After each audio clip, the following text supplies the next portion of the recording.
Good afternoon, everybody, and thank you for joining us as we continue our series of conversations about COVID-19 here on the Nebraska Medicine Facebook page. My name is Kayla Thomas, and once again, I'm joined this week by Dr. Kelly Cawcutt. Thank you for being here. Absolutely. Thanks for having me again. Absolutely. Infectious disease specialist and a critical care physician who's joining us basically on a day when you're taking care of patients too. So thank you for taking the time to run down and catch people up on some of the latest developments. We're seeing some positive trends, but in no means are we out of the woods yet. Right. Absolutely. So just wanted to remind you all, this is a live chat. It's for informational purposes only. If you have any questions specific to your health or your medical condition, you want to direct those towards your primary care provider. Again, we do have a list of questions that you have been submitting throughout the week, but go ahead and continue to put some questions in comments. We'll try to get to some of those live. If we don't get to them live, we'll go back in and type as many answers as we can afterwards. So let's start by talking about some of the trends that we're seeing, because there are some positive numbers, but we don't really know what's to come. So What are we seeing with the number of cases now? Yes, I think that's a great question. So we're still seeing positive cases on a daily basis, but the percentage of positive cases each day has come down a little bit. So we've definitely been on a downtrend of the number of cases each day that are turning positive. So that is really a big win for us. We're really excited to see the downtrend, but that win comes with some trepidation. Because we know that those cases are still happening in our community, and we know that we are still seeing positive cases consistently coming in. So with that, although there's a downtrend that we should all be really excited about, it doesn't necessarily mean that the risk is gone just because the downtrend is there. And as far as your teams that are actually working with patients, what are we seeing as far as the number of patients hospitalized? Yeah, so right along with the number of patients that we see coming in, we've seen a downtrend of number of patients in the hospital overall, including in the intensive care unit. We know that patients in the hospital obviously lag a little behind in time compared to when people originally got infected. A lot of patients don't come to the hospital within that first, week or two when they've been exposed, or even that first few days up to a week when they've gotten their initial infection. And so the numbers we see now are reassuring, but I think the biggest question for all of us is, as we reopen and as we just witness more people feeling comfortable and going out without masks and gathering together at a variety of locations, will we see an uptick? And that's not necessarily something that is paranoia based, which could be very well construed from us as a physician group or from a healthcare group in general. But we've seen that happen in other countries, and now we have seen it happen in some, but not all states with reopening. So certain states have reopened and then seen a sudden rise of cases again after that. And that's really the question is, will we come down and rise, or will we be one of the states that comes down and hopefully stays down for a period of time? And I think there's been a lot of conversation about, a second wave and a third wave, but the fact of the matter is we are still very much in this first wave. Correct. And so we are still seeing active cases, and that second wave could come, arguably, by some definitions, with a reopening and kind of a back to society realm, but also even more so just with seasonality and looking towards fall and winter, and knowing that this virus is not gone and it is not going away before the seasonal respiratory virus season hits. Are we going to see just a large uptick in cases at that time, much like we would with influenza and other respiratory viruses? I think there's a lot of fatigue, obviously, from people. I think we thought maybe things would be different when we started having these conversations back in March. But the cases, it's still around, but things are easing up.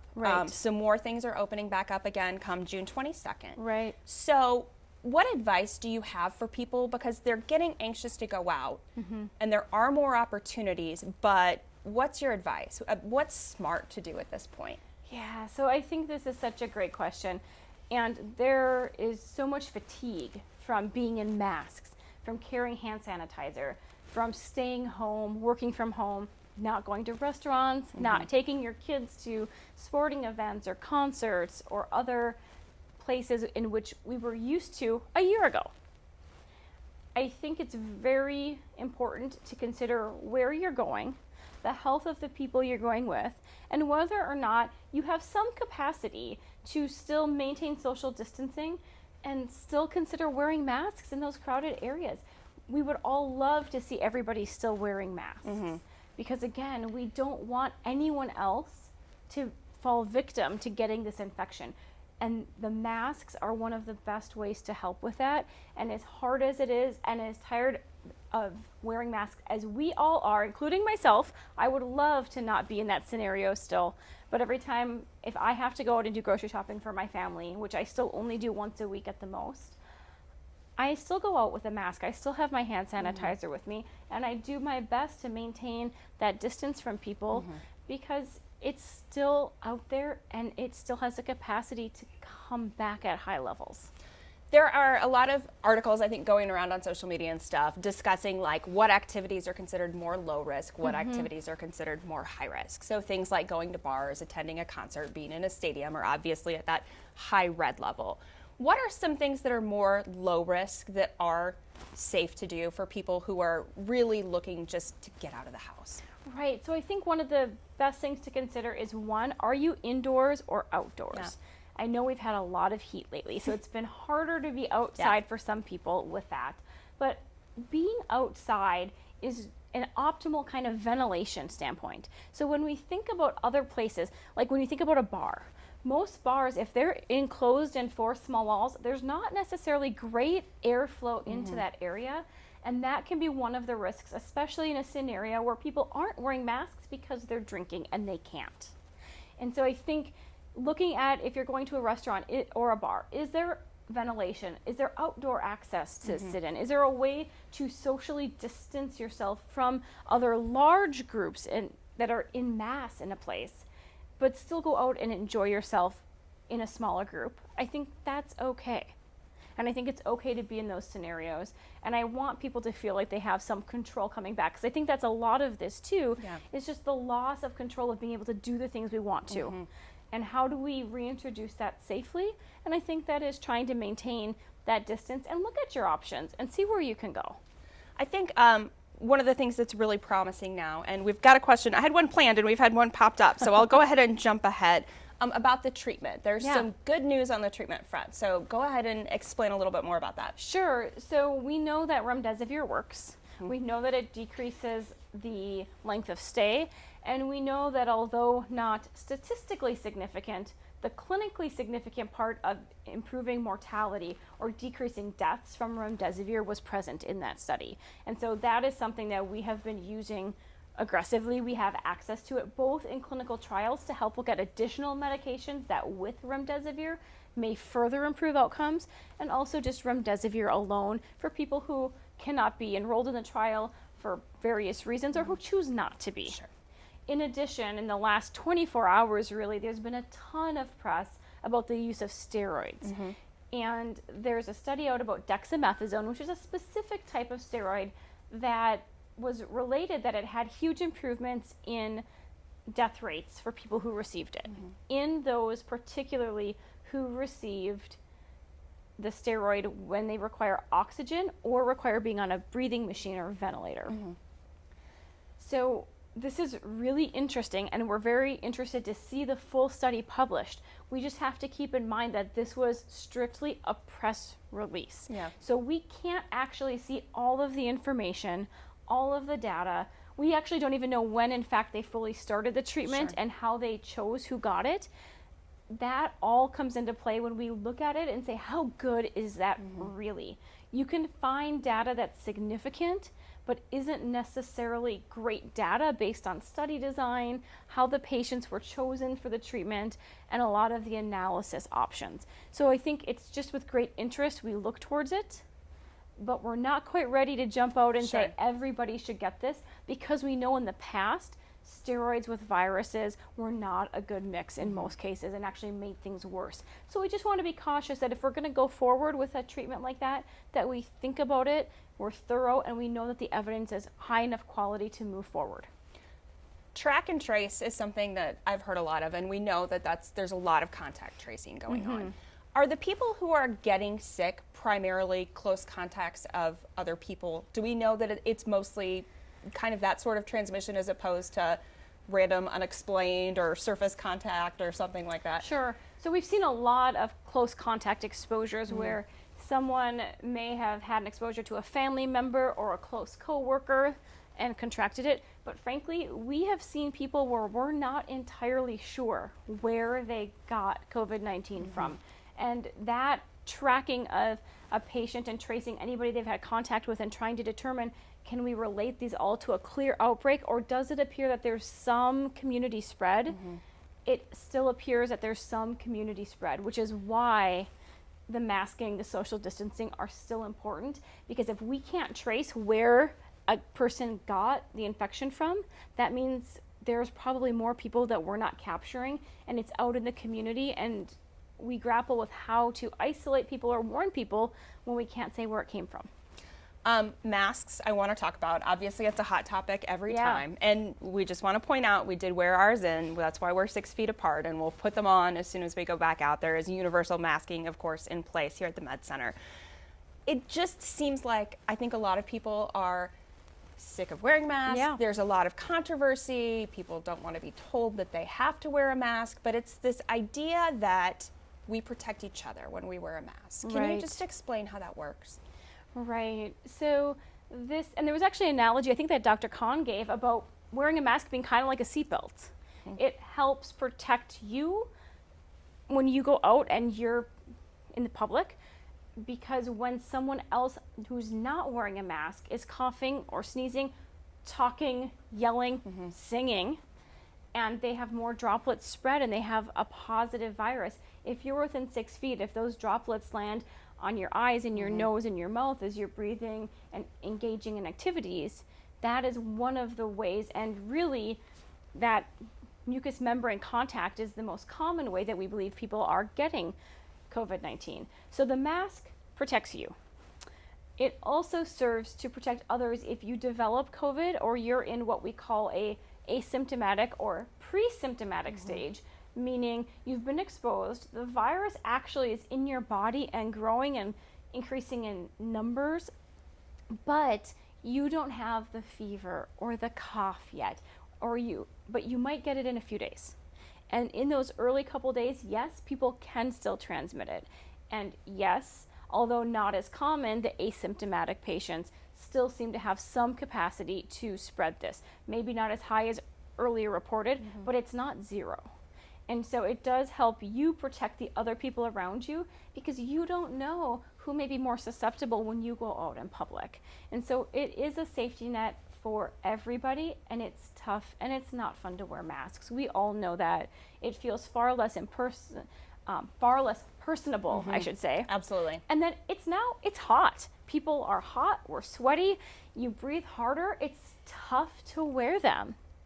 And so I think it's a sacrifice that we're making, that I'm making, that my family continues to make, to say we will continue to do this because we believe in protecting ourselves. I believe in trying to protect myself so I can continue to care for patients, but also in the event that any of us get sick, we are trying to help protect the people around us. And I think a strong example of that, people might have seen the news story about some hairstylists who were wearing masks and they were positive without basically impacting any of their clients that they saw, hundreds of them. And is that a real example of just how good masks can work? I mean, masks can work really well for capturing that virus and droplets. Are they perfect? No. But do they substantially reduce the risk? Yes. And that, combined with good hand hygiene, are just critical pieces to preventing continued spread of the virus and for us to continue to see the downtrend in our community. Testing has always been a subject of much interest. Yeah. Let's start with just the general COVID test. Can just about anyone be tested now, and who should be tested? So we have adequate testing. We don't routinely recommend that asymptomatic people go in and get tested unless you're coming in for a procedure in which we've recommended preemptive testing. And the reason for that is, again, if you are perhaps in that early pre-symptomatic phase, you've been exposed but you don't know, a test today does not necessarily guarantee a negative test tomorrow. And so testing asymptomatic patients doesn't make a lot of sense. But anybody coming in with symptoms that we're concerned about can get a test without question. Antibody testing, people are always curious about the status of that. Are antibody tests taking place, and have we learned anything from what's being done yet? Sure, that's a great question also. So the last time we talked about this, we were really still kind of struggling with making sure we had good antibody tests out there. We now know that there are more reliable antibody tests. They are available. We do have the capacity to get them, but we do also have some limitations. And that is, we know that some studies have shown that the people with the moderate or more severe disease are having high rates of conversion to antibodies. There does appear to be still that cohort that we talked about that doesn't get quite as sick, that doesn't seem to mount an antibody response. And so getting tested could help tell you if you had COVID-19. It cannot tell you if you have it right immediately. It's not good for that. Antibodies are delayed behind an acute infection, so they're not good for diagnosing active disease. But the other data that we don't really have yet is how good those antibodies are over time at continuing to prevent recurrent infections, and if in fact there's a long-term or even lifelong immunity. A lot of viruses don't give us lifelong immunity. Many don't even give us year-long immunity, which again, influenza is a classic case with that. Absolutely. And we would like to think that it's the case, but the truth is we just don't know at this point. Exactly. And so I think, there's a lot of interest in getting antibody testing, and the capacity is there for people who are really interested. Most physicians, I believe at this point, are testing you for antibodies if you had a syndrome that might have been consistent back at the time frame where we weren't able to test everyone, and then checking to see. But again, it doesn't guarantee that you couldn't get it again in the future yet. We just don't have enough information in that duration of time yet. Some of the questions coming in are related to kids. And I think, we've seen not a lot of kids getting sick, but not across the board. Right. And it seems like there's been some studies that have come out that they maybe are low risk for transmitting it as well. But does that mean, should kids be wearing masks? Can we let kids participate in sports? You're a mom. Yeah. What advice do you have? Or, it seems weird to just be like, oh, you're fine, kids, go play, Right. So I think there's a mixed bag of information about kids. Yeah. We knew early on we weren't seeing a lot of kids with the infection. We aren't screening a lot of kids who are asymptomatic to know if they have it and can transmit it to others. But it doesn't, even if we don't see high transmission, it doesn't mean no transmission. So I still think kids have a risk with that. Now, the flip side is we actually have seen severe disease in children now with this multi-system inflammatory 2 cases, syndrome. I think, in Nebraska that we've seen. Yep, there's been 2 cases, I believe, described here. There's many more throughout the world at this point.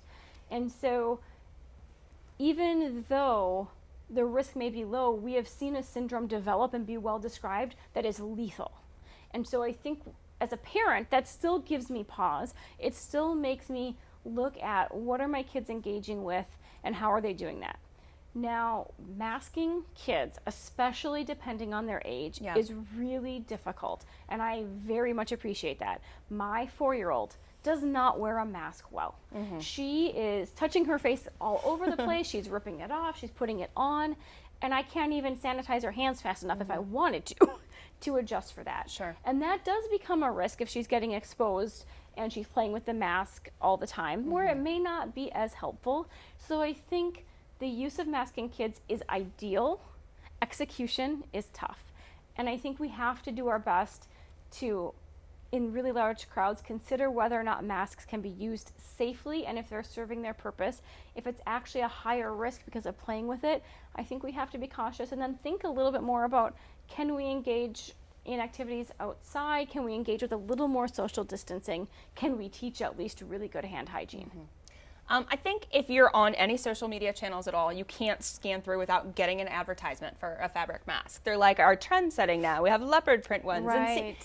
Is there a good or bad fabric mask to purchase? What would you recommend? Like, what mask buying advice do you have? Yeah, so that is a loaded question that I probably can't answer easily in this venue. What I will tell you is that we have definitively seen that there are different types of fabric that seem to be better and different types of fabric that seem to be worse. The CDC does have information out there on patterns and fabrics, and there is data that you can easily find online that kind of looks at some of these different ones. For the most part, obviously for wearability, you do need something that's somewhat breathable. If it's not breathable, it's not going to work for you for a long-term wear. And there's varying fabrics that have been used with tea towels and double layering with cotton in a tea towel to create a reasonable filtering amount. There's also some people who've actually put filters in between 2 layers of cotton. And so I think looking at those patterns, and I would recommend, if you're not sure, look at the CDC guidance and compare that to the mask you're looking at to understand if it may be helpful. Not all masks are created equal, basically. Not all masks are created equal. Any mask is better than no mask at preventing bigger droplets. Sure. Some are even better at preventing the smaller droplets from coming in and out. And two things I want to point out on nebraskamed.com/COVID. We actually do have one of the articles connected to those that discusses some of the pros and cons of the different materials. Also a blog that Dr. Cawcutt wrote recently about some of those mask myths about if you can actually see detriments from wearing masks. We'll go ahead and post that on our Facebook page probably later this week as well, but if you want a preview, you can find that as well. Just kind of myth busting some of those things that are out there circulating about masks. One of the questions that we've had come in a few times, people that live in apartments or any type of group living, do we know about like an HVAC system, or if COVID could be transmitted through something like that? Sure. So at this point, we've not seen data that at least I'm aware of and looking through, and I did double check again recently, that says the virus is going to be transmitted through a building through an HVAC system alone. Now, HVAC systems are very, very different. What I can tell you is if you go to the EPA, they actually have information on the systems, what organizations to look to for information, but every system is very different, and the way that they ventilate and the filters that can be put in place are different. So there are ways to potentially improve an HVAC system, specifically getting back to the ventilation of any given apartment or room. But as far as transmitting it, it's not something that we've seen be a concern, not something that I can say would be a top of mind worry. I'd be more worried about sharing the elevator if you're using that in your apartment building than sharing an HVAC. So hopefully you can take the stairs unless you're way up high. It's a bad time to live on the 9th floor of a building. Vaccines are also a hot topic. Yeah. Everyone's kind of charting the news, hoping for promising news, but then there's also concern about, well, gosh, if they just throw a vaccine together, how will we know that it's safe? So what's the process like, and how do we know it's safe when we do get a vaccine? Sure. So anything like a vaccine or a medication actually goes through a lot of rigorous science. That's what takes so long. Yeah. So first, they have to find a target to build a virus from. So something in the makeup of the virus that they can target and make our immune system respond to without ideally giving us live virus if possible. We know that's not always possible. We have vaccines that have live virus, but trying to avoid that if you can, or create a dampened version of the virus so we don't get the actual illness, but our immune response can move in, see that vaccine, build the antibodies for us, and then have prolonged antibodies that are there in our body and kind of in that antibody memory state. Once they identify a target, then they have to build a capacity to carry it, and then they start doing some testing. This often does start in animal testing with trying to see, does this virus cause some kind of antibody response? And with the vaccine component of the virus or the target of the virus. And then they start going through what we call phases of clinical trials. So there's multiple phases. Usually we talk about 3 phases where the vaccine is first given at very low doses at higher levels to healthy people to see, is it safe? Yeah. Can they tolerate it? Are there side effects that we didn't expect? Again, assuming that all things looked fine in all those earlier studies before they enter human studies. Then we move on to a phase where we see, does the vaccine cause the response we want, and at what dose? So how do we get to an antibody response that we want to see happen? And then in a final phase, it really goes into the state in which they start giving it to more healthy volunteers and say, okay, I'm randomizing you. Person A gets the vaccine, person B perhaps doesn't get the vaccine, and does it work? Do you get those responses? Sometimes to escalate that does happen in more of a group where everybody gets the vaccine and they watch for it, and then they compare it to a historical group that didn't, which obviously is very easy for us to do right now. There's a few ways to assess, does the vaccine give us the clinical result we want with antibodies that prevent people from getting sick? And so that's kind of the phases that we go through. Once we know that it's safe, we know the dose, and we know that it works, that's really when things come to market and become available to the masses. We've seen with COVID-19, country to country, things being different. State to state, county to county even, Right. everything seems remarkably different and every scenario is different. Quarantine fatigue is something that we have talked about a lot. Yeah. But what could happen now if we stop? Do you need to go? Did you just get Paige? No, I think I'm good. Okay, so we're going to wrap up in just a second, but if she needs to go, we're going to go ahead and let her go. If we quit doing those things that are so important, the social distance, and I think we've all learned kind of the fun things that we can do 6 feet apart, you know, in the corners of our driveways or whatever. But if we quit with the mask wearing, which I think a lot of us who've been out and about have seen a big reduction over the last week or two of places where everybody used to be wearing a mask. Now it's like, you know, people just like, oh, I forgot it, or I don't want to, or I'm tired of it, or, you know. And the hand hygiene, same thing. It's like we used to be so good about every 5 minutes, but it seems like a lot of people are just getting tired of it. So what's going to happen if we quit doing these things that are so important? Yeah, so I think it's a great question to talk about what will happen. And again, this country is not done with coronavirus. We still have states rising in numbers of cases. We still have people dying across the country from this. And as long as the virus persists, as long as we see active cases, if everyone in the country decides we're done, we're not going to do this anymore, we will certainly see more cases rising. And I think that's the greatest fear. We talked so much early on about what it meant to flatten a curve. Yeah. And I think part of the fatigue is we did our part, we flattened a curve. The reality is we all still have to do the best we can to continue to keep that curve flat. We know that not everybody, even just if we take Omaha, got COVID-19. We know that. We saw it in the numbers in the hospital, you know, but if everybody stops suddenly and we get 100,000 people who get sick in the next month, we still aren't going to have the capacity. We're going to come right back to this discussion of needing to flatten a curve. So what we do right now matters on whether the curve comes back and whether we need to fight that battle again. And the risk is that we lose the capacity to go out, to have the reopenings if we start surging again. And we've seen that in other states where they have had to start closing things down for a second time because the surges happened. We've seen that in other countries that had this infection going through before we did. And I think that's the risk. And so wanting to maintain the capacity we have comes with a responsibility to do your part to maintain it. We kind of talked about those of us in the community who maybe are getting a little fatigued. How are you doing? How's your team doing? How are our doctors and nurses and everyone who's dealing with this on a daily basis? How are you guys holding up? You know, I will tell you, we are tired too.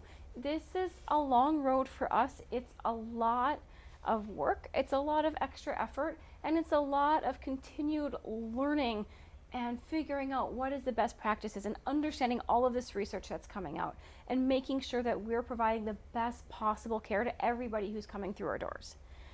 Is it easy? No. But I still think we have just such phenomenal collegiality happening and support. And there are absolutely support groups for the mental health of our team members that are continuing to happen to provide that support for our own mental health and to make sure that we get breaks as best that we can and that we try to get through this. But it is hard. I will not pretend that this is easy for any of us, but it's the job. And we're doing the best that we can. And I think, honestly, I continue to be amazed by my colleagues who continue to support each other, to stand up, to help each other, to pitch in, to really hold into that idea that we are, in fact, all in this together. And the support that we have felt from the community. You guys can feel that, I hope. I know we see it across our social media all the time, all the appreciation. Yeah. And it means a lot. It does. It means a lot. And I know Dr. Bohr did his talk with this, and you guys talked a little bit about that. But we get the pictures. We see our patients who've recovered leaving. We've seen it on the news recently, as we were talking about. And those moments are so critical. the moments that we get to see someone get better, the moments that someone wakes up and is able to come off a breathing machine and interact with their family again. Those don't happen every day, but man, they mean the world. And when we see the support from the community, it means so much to us, and it really helps us just keep pushing forward in a tough situation. Thank you so much for your time. Thank you for what you're doing for our patients, what all of our staff members are, everybody from food services to environmental services to that's, putting on the PPE every day and doing their part just to keep everybody safe and to keep that curve flattened. So we appreciate you taking the time because we know that people have questions and we want to make sure that you hear it from the people who know, like Dr. Cawcutt. So thanks. And once again, I'll point you to nebraskamed.com/COVID. Lots of articles there about things like masks. And you can also submit anonymous questions if you'd like to do that. If you don't want to post them in the comment section here on Facebook. If you do want to post questions, though, we will try and get back to those and get you answers as soon as we can. So thank you for watching, and we'll see you again next week.